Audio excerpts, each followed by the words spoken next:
오늘은 성례주일입니다. 성례라 하는 것은 세례와 성찬을 합해서 부르는 말입니다. 대부분 세례를 받으신 줄로 압니다. 그러나 어떤 사람들은 아직도 세례를 받지 않는 사람도 있습니다. 세례를 받지 않으려고 하는 이유가 세 가지가 있습니다. 첫째는 세례를 무슨 뜻인지 의미를 잘 모르기 때문에 때로는 사람들이 세례를 기묘하게 생각하지 않습니다. 저는 이런 사람들을 봤어요. 교회 댕기지 말고 나는 교회 안 댕겨도 내 양심껏 살아서 부족함이 없는 사람이다. 나처럼 양심적인 사람이 있으면 나와보라고 해.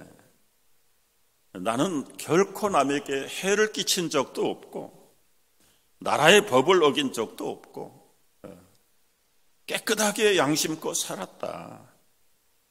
그런 사람이 우리 주변에 가끔 있습니다. 이런 사람은 신앙도 또 때로는 세례는 당연히 모를 필요가 없지요. 진정 이 사람이 세례가 무엇인지를 알았다면 그런 말을 하지 않을 것입니다. 여러분, 세례가 무엇입니까? 세례는 우리들이 마음으로 믿었던 그 신앙을 하나님과 다른 사람들 증인 앞에서 고백하는 신앙 고백의 절차입니다. 의식입니다. 이 세례는 그리스도와 영적으로 연합이 되는 참 신비한 예식이에요. 육체를 가진 사람이 영적으로 존재하시는 그리스도와 어떻게 한 몸이 되고 하나가 되는가? 이것은 말로는 정확하게 우리가 다 설명할 수가 없지만 주님이 제정하신 이 세례라는 의식을 통해서 죄인이었던 인간이 죄 없는 거룩하신 하나님과 하나가 되는 것. 이것이 세례의 본질입니다. 어떻게 하나가 됩니까? 예수님의 죽으심을 본받아 예수님과 함께 연합하는 그 영적인 하나됨이 바로 세례를 통해서 성취되는 것입니다. 죽으심을 본받고 부활하심을 본받아 예수님과 함께 죽어도 살아나는 그 거룩한 신령한 예식이 세례의 본질입니다. 세례는 예수님과 한 몸을 이루는 것입니다. 사람의 생각으로 말로 다 설명할 수 없는 신비한 예식이 세례입니다.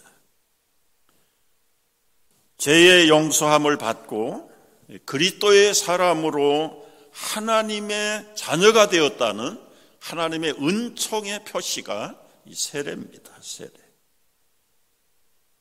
그리스도의 피로 죄 씻음을 받고 영원히 잃어버렸던 하나님의 생명을 세례를 통해서 받는 것입니다. 세례를 받음으로 그리스도와 연합해서 죄인인 내가 그리스도와 함께 십자가에서 죽고 그리고 부활하신 그리스도와 연합하여 새로운 생명으로 살아나는 것이 세례의 진정한 뜻입니다. 어떤 사람은 이런 세례의 의미를 모르기 때문에 세례를 무시하고 지나갑니다. 또 어떤 사람은 감히 나 같은 것이 어떻게 세례를 받을 수 있을까?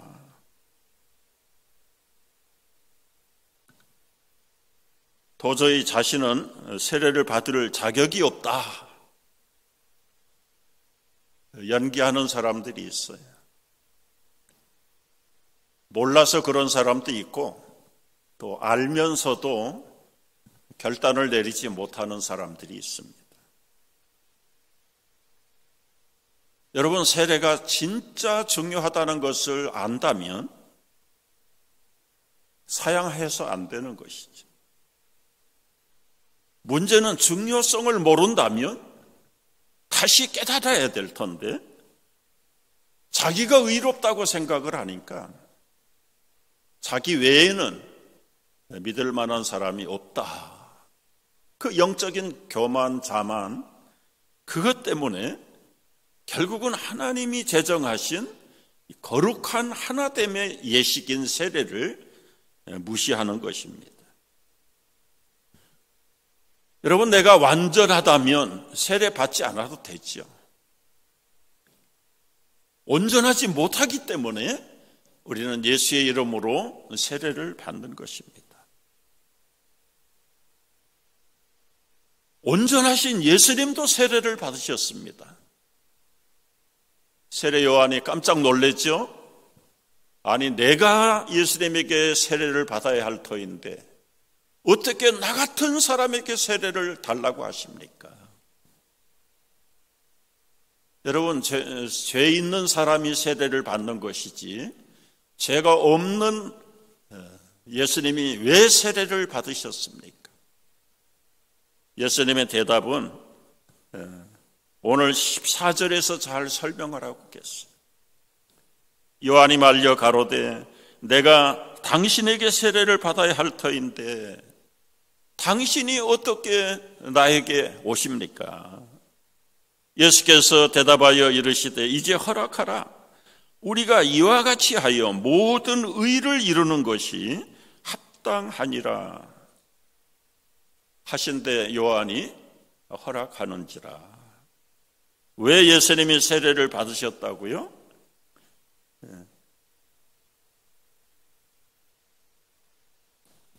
예수님이 세례를 죄가 있어서 받은 것이 아닙니다.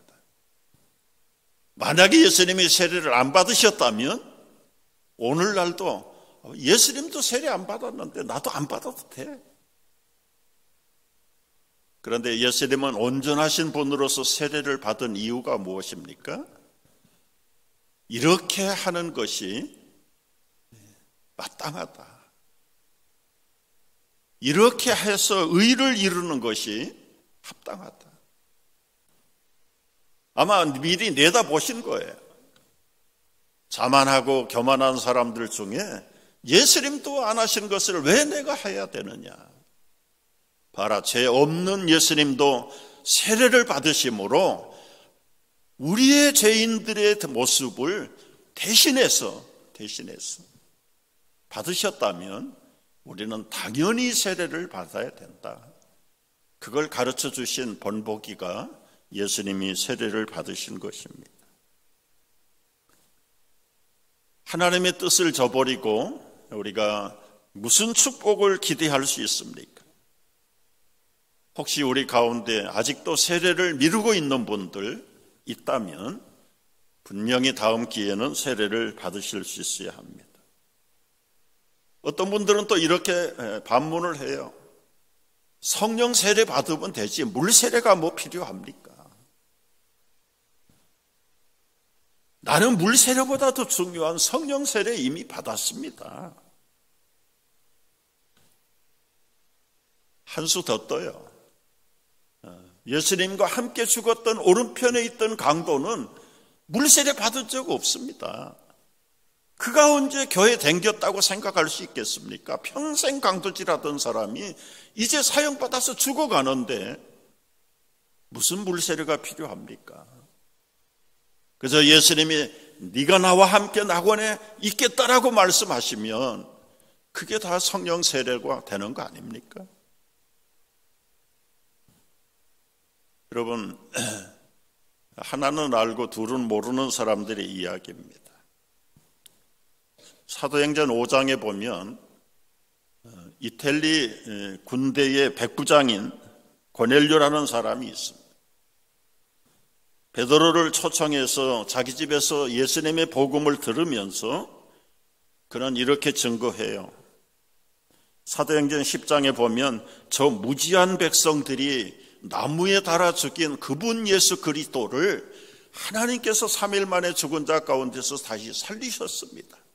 그리고 우리의 구주가 되게 하셨습니다라고 베드로가 고넬료에게 다시 복음을 설명할 때 이 복음을 듣는 고넬료와 그 집에 있는 모든 식구들에게 성령이 내려오셨다. 성령이 내려오셨다. 성령을 체험하게 되면 방언이 나오고 찬양이 터지고 하나님을 높이고 함께 있던 모든 다른 사람들이 이 광경을 보면서 야, 하나님의 살아계심을 그들의 입술로 증거하는 일들이 일어나는. 그들은 물세례 받기 전에 성령 세례 받았어. 그런데 베드로 사도는 10장 47절에서 이렇게 말씀하세요. 이 사람들이 우리와 같이 성령을 받았으니 누가 능히 물로 세례 줌을 그 말이요. 성령 세례 받은 그들에게도 물 세례를 베풀었습니다. 물로 세례를 받는 그 사람들이 때로는 예외가 있어요. 병중에서 임종 직전에 있는 사람들에게는 물세례 그 시간이 없어요. 그때는 성부와 성자와 성령의 이름으로 제사함을 얻게 하고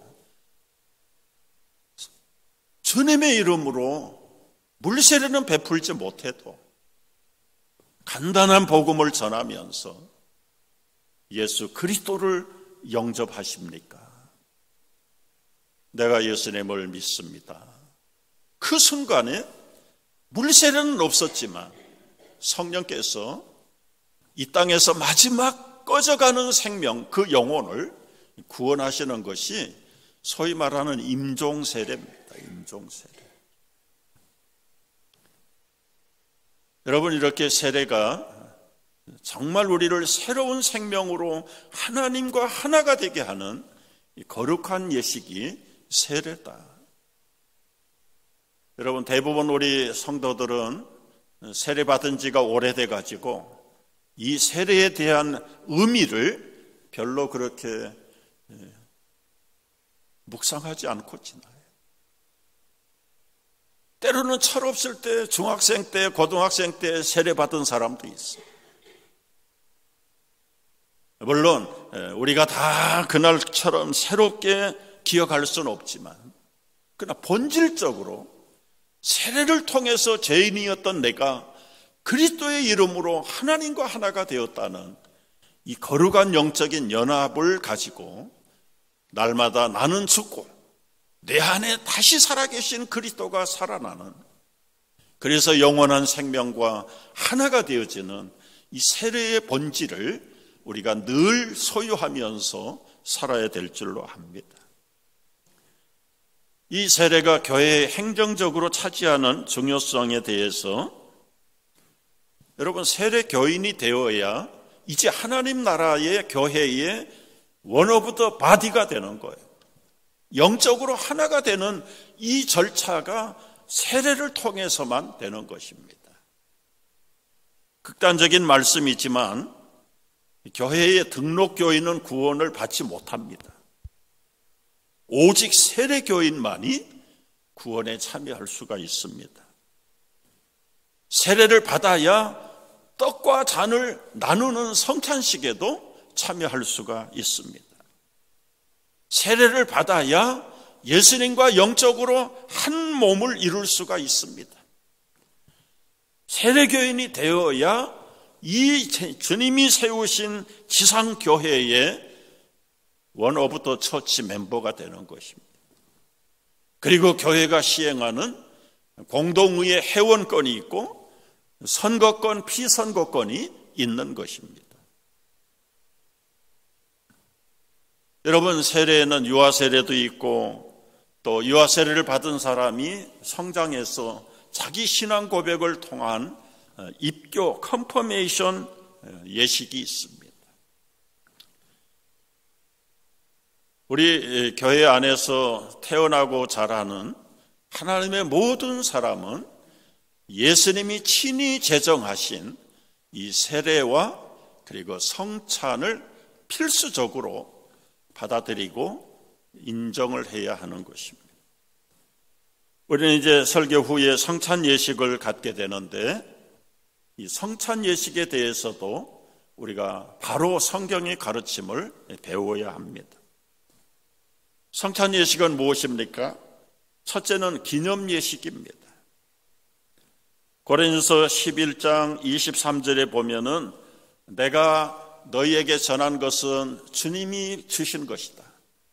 주 예수께서 잡히시던 밤에 떡을 가지시고 축사하시고 떼어 이르시되 이것은 너희를 위하는 내 몸이니 이것을 행하여 나를 기념하라 하시고 기념하라.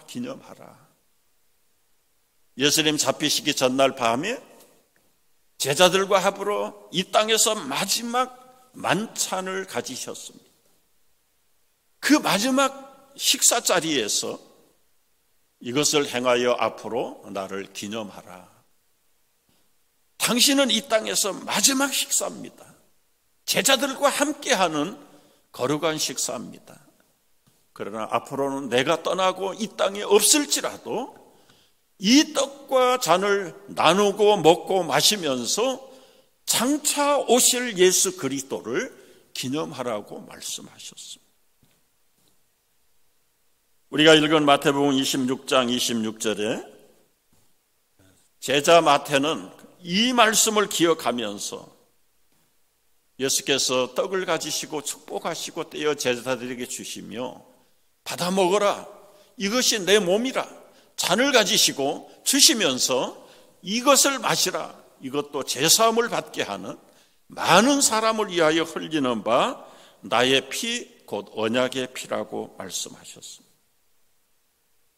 그래서 이 땅에서 우리 주님이 다시 재림하시는 그날까지는 성찬 예식을 기념하면서 주님이 찢기시고 흘리신 그 살과 피가 나를 위해서, 여러분을 위해서 찢기시고 흘리신 언약의 피였다는 사실을 기념하라는 거다. 기념하라.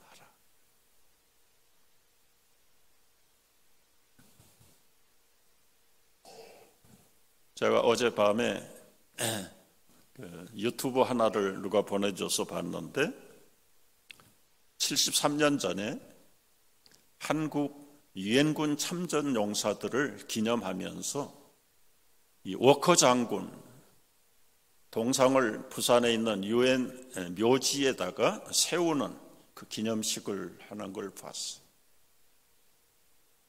2300명 유엔 묘지에 묻혀 있는 22개국의 이름 없는 병사들, 그 후손들이 다 이제는 70, 80대가 돼가지고 그 기념 예식에 참여하는 모습을 보면서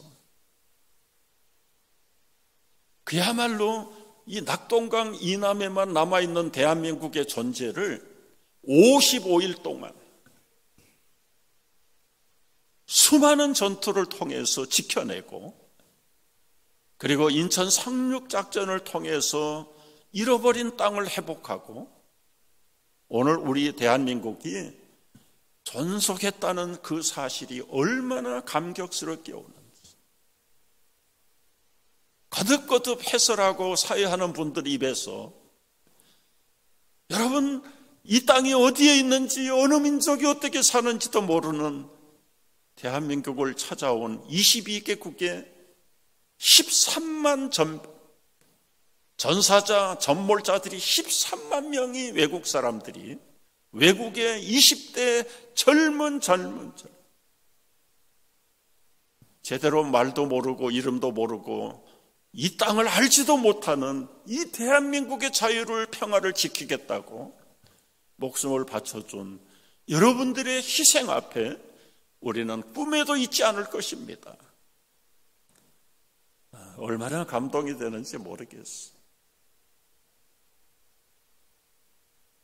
그리고 한 나라를 지켜준 유엔군들에게도 그런 감격을 가지고 우리가 사는 백성들인데 나의 영원한 생명을 위해서 죄 없는 하나님의 아들 예수 그리스도가 찢기시고 피를 흘리시고 생명을 바치심으로 여러분과 나를 위해서 죽으시고 부활해 주신 그 거룩한 예식을 기념하라고 말씀하신 이 기념의 성찬에 우리는 어떤 마음을 가지고 성찬에 임해야 하겠습니까?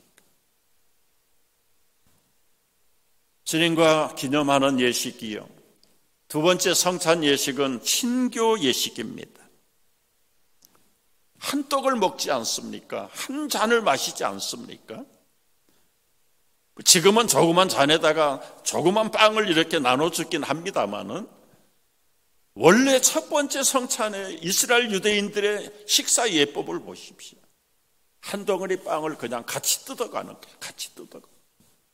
그리고 한 잔에다가 돌려가면서 같은 잔을 마시고 같은 주님의 피를 마시는 상징적인,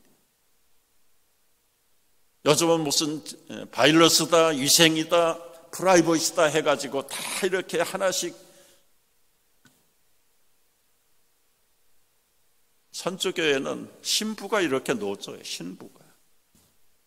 우리는 남의 손에 거치는 것도 싫어하니까 그저 자기 손으로 자기 것만 집어다. 원래는 이렇게 자를 필요가 없는 것입니다.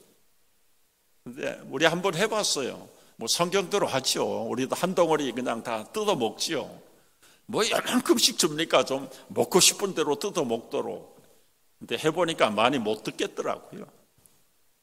그리고 많이 넣어보니까 입안이 가득 차고 우물우물 씹어야 되는데 그것도 평소에 하지 않던 습관이라 별로 그렇게 저는 은혜가 안 되더라고요. 어쨌거나 원리는 마찬가지입니다. 우리가 한 덩어리 빵 그리고 한 그릇의 포도주를 함께 나누면서 이것이 나를 위해서 찢기신 예수님의 몸이다. 찢기신 그 예수님의 살을 집사님도 장로님도 목사님도 함께 우리가 뜯어 먹고 흘리신 피를 함께 마신다.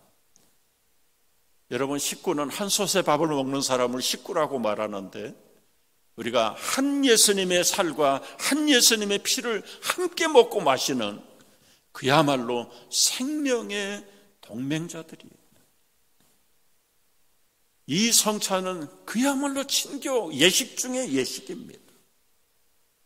그래서 고린도서 11장 27절에 보면은 사람이 자기를 살피고 그 후에야 이 떡을 먹고 이 잔을 마실지나 주의 몸을 분별하지 못하고 먹고 마시는 자는 자기 죄를 먹고 마시는 것이다. 여러분, 우리가 이제 잔에 참여하면서 우리 자신을 성찰해야 됩니다. 나를 위해서 찢기신 주님의 살을 기념하고 나를 위해서 흘리신 생명의 고귀한 피를 내가 받아 누리기에 합당한지 아니면 꺼리낌이 있는지, 꺼리낌이 있다면 회개하고 회개가 사죄의 결론으로 나지 않는다면 오늘은 스탑하셔도 괜찮아요. 자기를 살핀 후에 전행과 막힘이 없을 때 우리는 이 떡과 잔을 마셔야 된다는 것입니다. 오늘 바라고 기여한 것은 우리가 1년에 몇 차례 하지 않는 성찬이지만 평소에 나는 주님을 먹고 주님의 피를 마시고 사는 사람이다. 내가 어떻게 살아야 할 것인가? 주님이 우리의 영원한 생명의 어린 양이 되신 것처럼 나도 그 살과 피에 부끄럽지 않는 삶을 살아갈 수 있는 우리 모두가 되기를 바랍니다.